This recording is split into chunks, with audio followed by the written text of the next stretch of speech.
व्यंजनों के वर्गीकरण के दूसरे भाग में पढ़ते हैं स्वर यंत्रियों में कंपन के आधार पर व्यंजनों का वर्गीकरण। ये दो प्रकार के होते हैं, घोष तथा अघोष। अब देखिए, जिनके उच्चारण में स्वर यंत्रियों में कंपन होता है वो घोष, और जिनके उच्चारण में स्वर यंत्रियों में कंपन नहीं होता है वो अघोष कहलाते हैं। तो सबसे पहले घोष के बारे में पढ़ते हैं।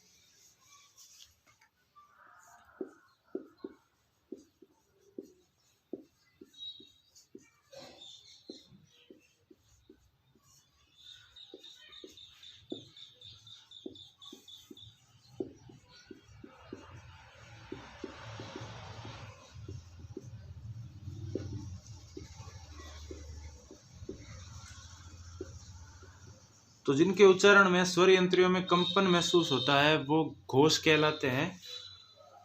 जिनमें से है प्रत्येक वर्ग का तीसरा,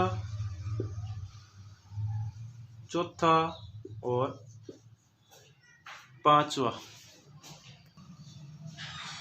जैसे मान लीजिए क वर्ग है, तो क वर्ग में पहला दूसरा क ख हो गया, उनको छोड़कर तीसरा ग, चौथा घ और पांचवा ड, ये घोष है, क्योंकि ये तीसरा, ये चौथा और ये पांचवा। प्रत्येक वर्ग का तीसरा, चौथा और पांचवा घोष ही कहलाएगा। इसके अलावा जो अंतःस्थ हैं य, र, ल, व, ये घोष, और ह भी घोष कहलाता है। इसके अलावा एक और चीज ध्यान रखने लायक है,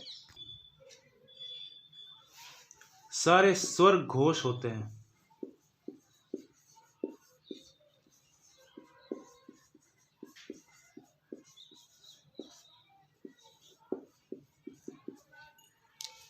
ठीक है, स्वर घोष होते हैं, इसलिए य, र, ल, व इनको भी घोष कहा गया है, क्योंकि ये स्वर और व्यंजन के बीच की ध्वनियां हैं और स्वर के काफी नजदीक मिलती जुलती हैं, इसलिए स्वर और य, र, ल, व अंतःस्थ जो है वो घोष है और ह घोष है। इनके अलावा प्रत्येक वर्ग का तीसरा, चौथा और पांचवा एक सारणी बनाकर आराम से समझा दूंगा, अभी लोड लेने की जरूरत नहीं है बिल्कुल।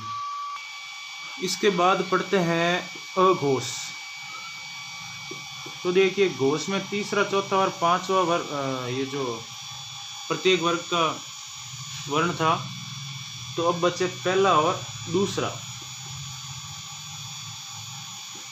तो पहला और दूसरा अघोष हो जाएगा, जैसे क वर्ग में क और ख।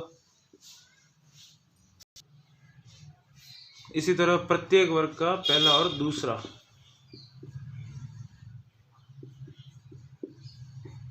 ठीक है, और इनके अलावा श, स और स, ये भी अघोष कहलाते हैं। अब मैं आपको एक सारणी बनाकर आराम से समझा देता हूँ। ये KR मैया की बहुत अच्छी बुक है, मैं भी उसमें से ही देखकर उसी के रेफरेंस से पढ़ा रहा हूँ, और उसमें से ही सारणी दी गई है। आप भी किताब को ले सकते हैं, बहुत ही अच्छी किताब है, बहुत ही अच्छे लेवल की किताब है। अब ध्यान से देखिएगा, ये पहला, ये दूसरा, ये तीसरा, ये चौथा, ये पांचवा।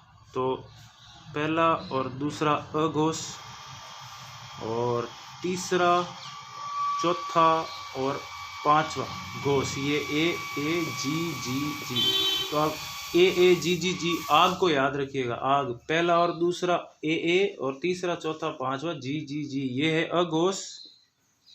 ए का मतलब अघोष और जी का मतलब घोष।